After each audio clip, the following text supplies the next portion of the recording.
안녕하세요. 결혼한 지 8년 차 되는 주부입니다. 저한테 있었던 속 시원한 사이다 사연 하나, 저도 이렇게 여러분께 들려드리고 싶어 준비했습니다. 저는 5살 난 딸아이 키우고 있어요. 저는 어렸을 때 부모님과 함께 미국으로 이민을 가서 자란 교포이고요. 남편은 미국에서 만났는데 그 당시에 혼자 공부하러 온 유학생이었어요. 친정아버지가 미국에서 사업을 몇 개 하고 계시거든요. 사업장을 5개 정도 가지고 있었고 미국에서는 그렇게 큰 부자는 아니지만 전부 월 매출이 매장마다 최소 2억씩은 나오는 가게이고 임대료에 이것저것 다 제외하더라도 달의 매장마다 최소 1,000만 원씩은 벌고 계세요. 아버지가 처음부터 그렇게 성공하신 건 아니었어요. 맨몸뚱이로 미국에 가셔서 먼저 자리 잡으신 친척분의 집 단칸방에서 시작을 하셨고 월세방을 전전하시며 끝끝내 이뤄내신 성공이었습니다. 미국은 어린아이가 혼자서 집에 있으면 안 돼요. 그래서 제가 학교를 다녀오면 어머니는 저를 일터에 데리고 나가셔서 접시 닦는 일 같은 걸 하셨고 아버지는 낮밤으로 하루에 2가지 일을 하시면서 돈을 모으셨습니다. 처음 집을 살 수 있을 정도로 돈을 모으셨을 때 주변의 반대에도 불구하고 아버지는 집을 선택하는 대신에 본인의 작은 사업을 시작하셨어요. 사업이 어느 정도 자리 잡은 뒤에도 우리 집을 갖는 건 가장 나중의 일이었고 아버지는 그 대신에 가게 수를 늘려가셨죠. 그렇게 참아가시면서 제가 대학교에 들어가던 해에 드디어 집을 장만하게 되셨습니다. 어머니도 아버지도 비좁아 터진 월세방에 한이 맺히신 게 있어서 방 5개에 지하실이 딸린 3층짜리 커다란 집을 갖게 되었습니다. 제가 외동이라 셋이서 살기에는 너무 큰 집이었지만 그 당시에 그런 건 신경도 쓰지 않았고 마냥 좋기만 했어요. 다시 남편 이야기로 돌아와서 시가가 넉넉한 형편이 아니었고 남편도 집안의 반대를 무릅쓰고 혈혈단신으로 공부하러 미국으로 건너온 상황이었습니다. 남편은 혼자 유학 생활을 하며 생활비 및 학비를 벌기 위해 짬이 나는 시간마다 친정아버지 소유 사업장에서 아르바이트식으로 일을 했었어요. 원래는 유학생 신분으로는 미국에서 일을 할 수 없는데 한국 사람들끼리는 서로 돕자는 의미로 쉬쉬하면서 일을 시켜주는 경우가 덜어 있거든요. 남편이 일도 곧잘 하는 데다가 성실한 편이었기 때문에 그 모습을 좋게 본 아버지는 남편 사정을 생각해서 이것저것 챙겨주셨어요. 그러면서도 늘 돈 버는 것도 좋지만 공부하러 왔으니 학교를 우선시하라고 항상 말씀하시고는 했어요. 남편이 공부를 마무리할 때쯤 도무지 학교와 일을 병행할 수 없어서 일을 그만두게 되었는데 생활비 때문에 힘들어한다는 사실을 알게 되시고는 아무 조건 없이 남편에게 저희 집에 비는 방을 내어주셨습니다. 아버지가 의도하신 건 아니겠지만 저와 남편은 그렇게 한 집에서 지내며 서로 정이 들고 말았고 결국에는 결혼을 약속한 사이가 되었어요. 남편은 아직도 그때 생각을 하면 저희 아버지가 도와주신 덕분에 지금 저와도 결혼을 하게 되었고 이렇게 좋은 회사에 취직도 하고 잘 살고 있는 거라고 이야기합니다. 남편의 공부가 끝날 때쯤 부모님께 남편과 같이 한국에서 새로운 인생을 시작하려고 한다고 말씀드렸어요. 친정부모님은 남편의 사람됨됨이는 이미 알고 계셨기 때문에 저와 남편을 축복해 주셨지만 어려서부터 미국에서만 자라온 제가 걱정이 된다는 식으로 이야기를 하시더라고요. 저도 다 큰 어른인데 그래서 그런가? 그때는 아직도 부모님 눈에는 제가 어린아이처럼 보이는가 싶은 마음에 조금 화도 나고 이해가 되질 않았습니다. 한국으로 돌아가기 며칠 전부터는 남편에게 언제나 제 편이 되어달라는 부탁을 계속해서 하시더라고요. 저도 제 앞가림을 할 수 있다고 부모님께 화부터 냈는데 이제는 그게 무슨 말을 하시려고 했던 건지 이해를 할 수 있습니다. 다행히 저도 한국에 오고 나서 얼마 있지 않아 외국계 기업에 취직을 할 수 있었어요. 남편은 대기업 공채에 지원해보고 싶다고 해서 1년을 더 준비하기로 했습니다. 한국에 도착해서부터 같이 월세방을 구해 살림을 시작했고 6개월 정도 지나고 나서 식을 올리게 되었습니다. 그때부터가 시작이었던 것 같아요. 결혼을 준비하면서 시댁과의 크고 작은 사건이 한두 개씩 생기게 되었습니다. 결혼식을 앞두고 친정부모님도 한국에 오셨어요. 양가 부모님을 모시고 처음으로 만난 자리에서 시부모님이 저희에게 신혼집은 어디로 구할 건지 여쭤보더라고요. 시부모님께 지금 저희가 살고 있는 월세방이 있는데 신혼집을 따로 구할 이유가 뭐가 있느냐고 대답했지요. 그 말을 들으시곤 시부모님께서 너네한테 물어본 이야기가 아니라고 하시면서 저희 부모님 쪽을 보시면서 다시 물으시더라고요. 사돈네가 미국에서 사업을 크게 하는 걸로 알고 있는데 애들 월세방에서 정말 시작시킬 거냐고 아무리 그래도 집 한 채 정도는 해줘야 하는 것 아니냐고요. 저와 남편이 함께 새로운 시작을 하는 건데 저희 부모님이 저희가 살 집을 해주셔야 할 이유는 없잖아요. 저희 부모님도 월세방에서 시작하셔서 성공을 일궈내셨고 그걸 보고 커온 저였으니 그게 당연한 수순이라고 생각했어요. 다행히 친정부모님도 저와 남편의 신혼집을 월세방부터 시작하게 하실 생각은 없으셨고 위치 좋은 곳에다가 신축 아파트 전세를 마련해 주셨어요. 애초에 부모님 도움을 받을 생각은 없었지만 그래도 비좁고 교통도 별로였던 월세방보다는 좋기는 좋더라고요. 집을 해주시면서 혼수나 예단은 생략하기로 했는데 친정부모님 덕분에 그동안 회사에 다니면서 모아두었던 돈이 여윳돈이 되어버린 상황이라 시가 식구들에게 제 나름대로 조그마한 선물을 준비하기로 했습니다. 시가 식구들을 시댁에 불러놓아 선물 전달식을 했어요. 그런데 다들 반응이 영 아니더라고요. 와인을 좋아하신다는 시어머니께는 치즈를 담을 수 있는 예쁜 나무 플레이트를 드렸는데 이게 뭐냐는 식으로 바로 찬장에다가 집어넣으셨고, 키가 커서 모델 같은 신우에게는 잘 어울릴 것 같은 가방을 사줬어요. 명품 같은 건 아니었고 백화점에서 한 30만 원 정도 하는 가방이었습니다. 나름 이게 분명히 잘 어울릴 거라고 고심해서 고른 건데 신우는 대번에 브랜드부터 따지더라고요. 요즘 자기 또래 중에 누가 여기 브랜드 가방을 드냐고 저보고 안목이 형편없다고 하면서 투덜대더라고요. 섭섭해 있는 와중에 시어머니께서 난 또 뭐라고 온 가족을 부르길래 뭐 대단한 거나 줄 알았는데 별것 아니라면서 불러 모은 김에 밥이나 먹으러 가자고 온 가족을 데리고 나가셨습니다. 먹는데도 눈치가 보여서 그때 계산도 제가 하고 말았어요. 결혼식이 끝나고 얼마 안 있어서 미국에 돌아가신 부모님께서 연락이 왔어요. 저희는 친척들도 미국에 있고 아버지가 사업을 하시면서 한국 교민들하고도 계속 좋은 관계로 지내오셨기 때문에 그 사람들을 위해서라도 미국에서도 한번 결혼식을 올리면 좋겠다고 하셨어요. 원래 회사를 다니기 시작한 첫 해에는 휴가를 낼 수가 없었기 때문에 회사의 사정을 잘 설명하고 한 달간 휴직을 하기로 했습니다. 남편은 아직도 취직 준비 중이었기 때문에 가서도 공부할 것들을 챙겨서 같이 미국으로 향했어요.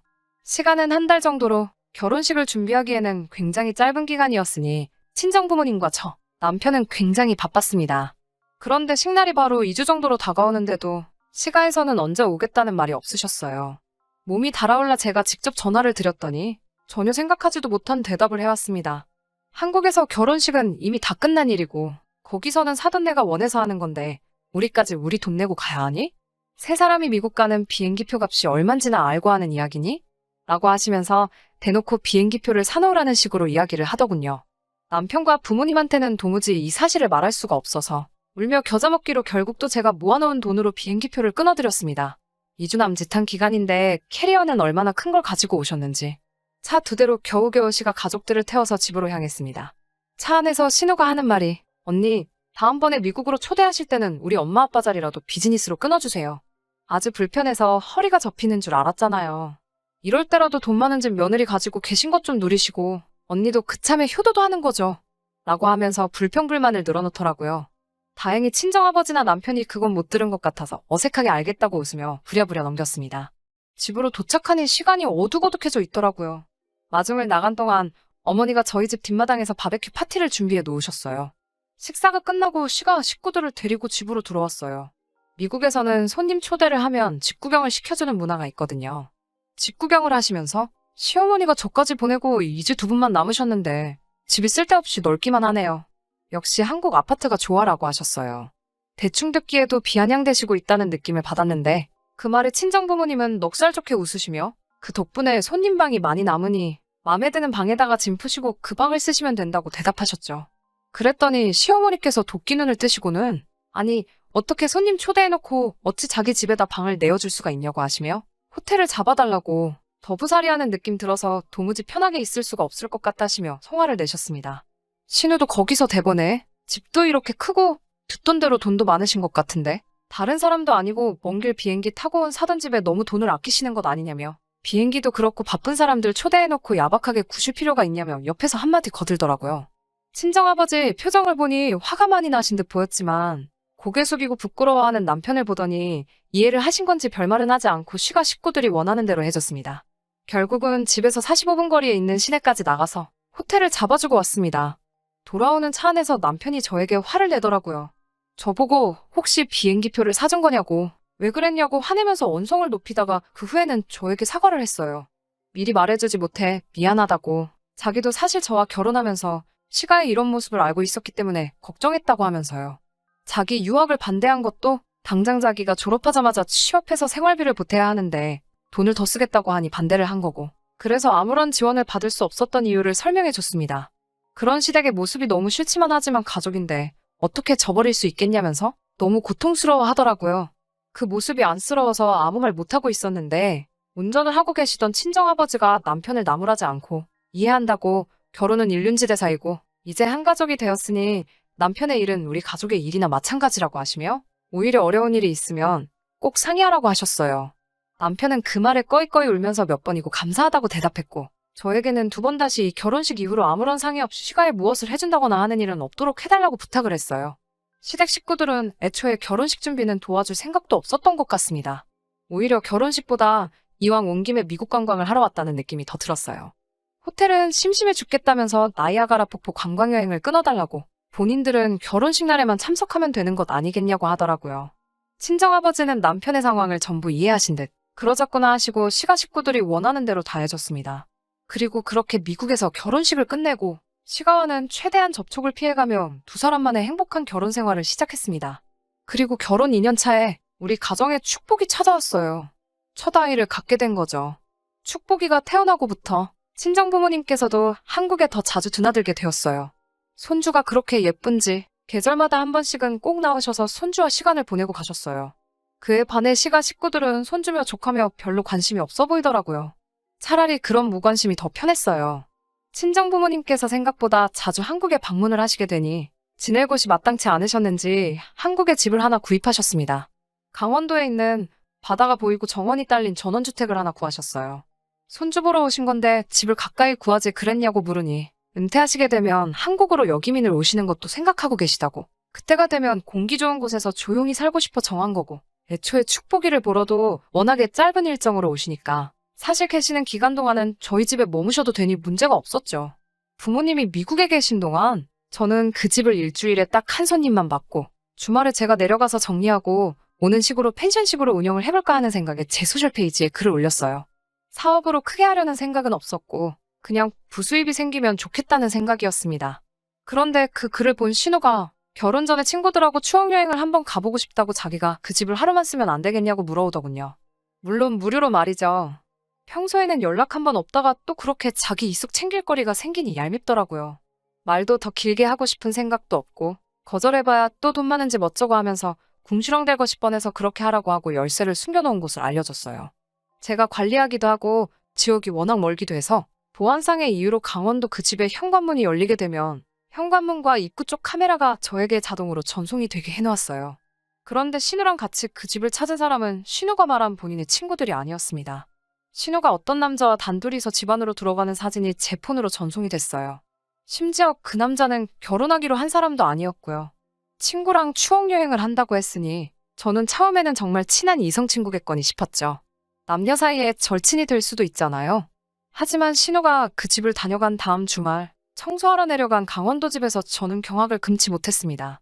신우가 그 집을 사용하고 나서 제가 직접 청소 같은 자잘한 관리를 한다는 사실은 생각도 못했는지 아주 말 그대로 난장판을 만들어 놓은 상황이었습니다.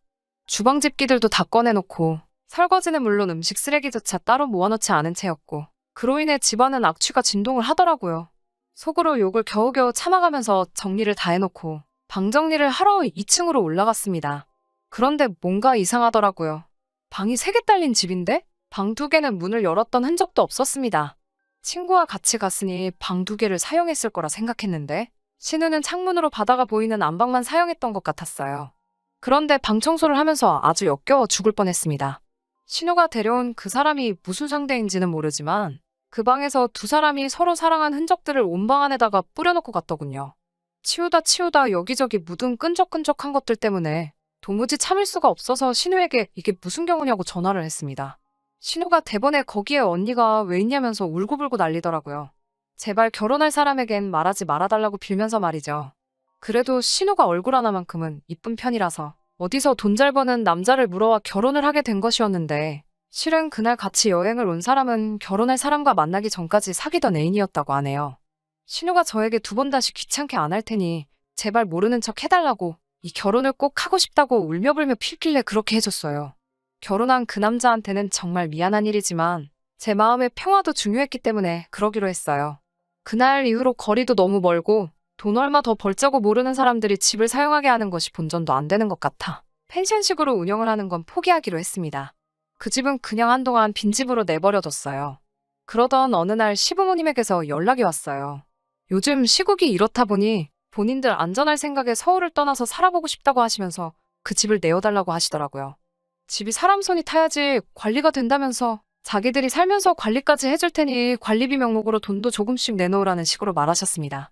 친정 부모님이 오셔도 거의 저희 집에서 같이 머무시는 것도 다 안다며 너는 뭐가 그렇게 불만이라? 시부모인 자기들한테 빈집 내어주는 게 그렇게 아까운 게냐며 치사하다고 따지시더라고요. 막무가내로 본인들이 거기서 살겠다고 하시는 말에 끝까지 안 된다고 대답했습니다. 미국에도 그렇게 큰 집이 있으면서 저희 부모님 보고 아주 사치스럽고 허영심이 보통이 아니라며 욕심이 아주 많다며 비아냥대셨어요. 그 집은 결국 사람 손이 안 타서 폐가가 될 거라며 안 좋은 말들을 퍼부으시더라고요. 그냥 또 한바탕 저만 욕먹고 끝나는 일인가 싶었는데 어느 날 제 핸드폰으로 강원도 집에 문을 따고 들어가고 있는 시부모님의 사진이 전송이 되더라고요. 어이가 없었습니다. 상황을 보아하니 이제 더 이상 저를 귀찮게 안 하기로 약속했던 신우가 그래도 거기서 하루 지내봤다고 제가 그 집 열쇠를 어디다 숨겨놓는지 뭐 그런 것들을 다 말해버린 것 같았습니다. 제 핸드폰으로 사진이 전송되도록 보안 시스템이 되어 있다는 건 아직도 상상을 못했는지 제 허락도 없이 몰래 강원도 집에다가 아예 살림을 차리시더군요. 현관문을 열었다 잠궜다 들락거리실 때마다 제 핸드폰으로 계속 그 모습을 봐야 하니 나중에는 화가 너무 나서 못 참겠더라고요. 남편에게 이 사실을 말하자 남편이 대번에 제 편을 들어줬습니다.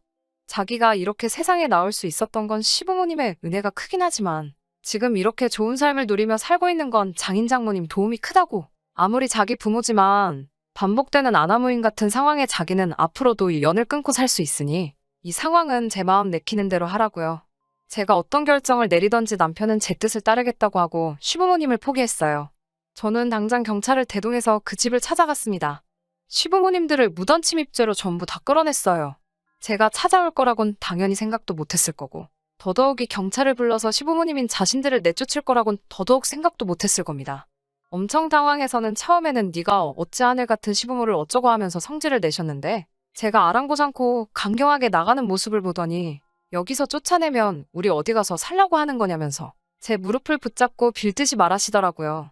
서울의 미국 집보다 더 좋다고 하시던 살기 좋은 아파트 가지고 계시잖아요? 그 집으로 돌아가면 되는 것 아닌가요? 하고 물었더니 엄청난 사실을 이야기해 주시더라고요. 알고 봤더니 아는 사람한테 들은 주식 정보를 가지고 큰돈 벌어보겠다는 생각에 집을 전세로 돌려서 전세금 받은 돈으로 주식을 전부 매수해버렸다고 하네요. 애초에 그 이후에 시부모님은 빈집으로 남아있는 친정부모님의 강원도 집에서 살 생각을 염두에 두고 내린 결정이었던 거였죠. 그런데 며칠 만에 그 주식은 휴지 쪼가리가 돼서 시부모님은 쫄딱 망해버린 상태였고 전세금을 돌려줄 돈도 없으니 당장 오갈 곳이 없어진 상황이었던 겁니다. 남편을 그 자리에 데려가지 않은 건 잘한 결정 같았어요. 남편이 있었다면 마음이 약해졌을 수도 있는데 저 알아서 하라는 남편의 말도 있었으니 더 매몰차게 행동할 수 있었습니다. 시모에게 그건 제가 알 바 없고 제 허락 없이 여기 계시면 무단 주거 침입이고 여기서 지금 짐 안 빼고 계시는 건 퇴거 불응이니 법대로 하면 징역까지 살 수 있다고 으름장을 놓았어요. 여기서 사는 건 절대 허락 안 해줄 생각이니 신혼애로 가시는 게 어떻겠냐고 말했죠. 결국 시부모님들은 짐을 빼서 결혼한 신혼애로 향하셨고요. 그날 신우는 대번에 어떻게 사람이 그럴 수가 있냐고 하면서 저보고 마음 고쳐먹고 상황이 이런 상태이니 가족이 돕는 게 당연하다고 시부모님께 그 집을 양보하라는 식으로 저를 훈계를 하더라고요. 여기서 끝낼까 했는데 더 이상 봐줄 수 없었습니다. 신우에게는 저보다 더 가까운 가족이시니 응당 신우가 모시는 게 맞지 않냐고 한마디 했어요. 옆에 있던 남편도 이제 자기의 손을 떠난 일이고 무조건 제 결정에 따르고 이 상황을 후회하지 않을 거라고 저에게 용기를 북돋아 주더라고요. 남편의 말이 끝나자마자 저는 신우의 남편에게 연락을 했어요. 신우가 결혼 직전에 몰래 만나던 애인과 그 집으로 미롤 여행을 다녀왔다는 사실과 함께 그때 찍힌 사진을 보내줬습니다. 보수적인 데다가 그 집에서 갑의 입장에 있던 신우의 남편은 당연히 이 사실에 엄청나게 붕괴를 했고 신우의 집으로 피신 갔던 시부모의 신우까지 함께 묶어서 밖으로 내쫓아버렸어요. 처음에는 어떻게 가족에게 이럴 수 있냐며 온갖 욕을 하며 붕괴하던 시가족들은 셋이서 친척집이나 숙박업소들을 전전하다가 결국 저희에게 미안하다고 이제 그만 자기들을 용서해달라며 제발 자기들 좀 살려달라고 빌더라고요. 밖에서 얼려죽일 수는 없으니 지금은 강원도 집을 쓸 수 있게 허락해준 상태입니다. 다만 그 기간은 이번 겨울이 지날 때까지예요. 물론 잔인하게 밖으로 시가족들을 내몰 생각은 없지만 단 한 번만 더 친정부모님을 모독하거나 어떻게 빈대붙으려고 한다면 다음 기회는 없다고 확실하게 못을 박아두었어요. 남편은 어차피 이렇게 연을 끊기로 한 거 뭐하러 한 번 더 기회를 줄 필요까지 있냐는 식으로 어느 면으로는 저보다 더 독하게 마음을 먹은 것 같아 보이지만 아무리 싫어도 남편의 가족들이잖아요. 정말 한 가족으로 저희를 진정으로 위해주는 모습을 보인다면 친정아버지께 말해서 전세금을 갚아주고 시부모의 집도 찾아주려고 합니다. 시가도 못된 심보 고쳐먹고 앞으로 양 가족의 별탈 없이 행복한 일만 가득했으면 좋겠어요. 그럼 제 사연은 이만 여기서 마치도록 하겠습니다.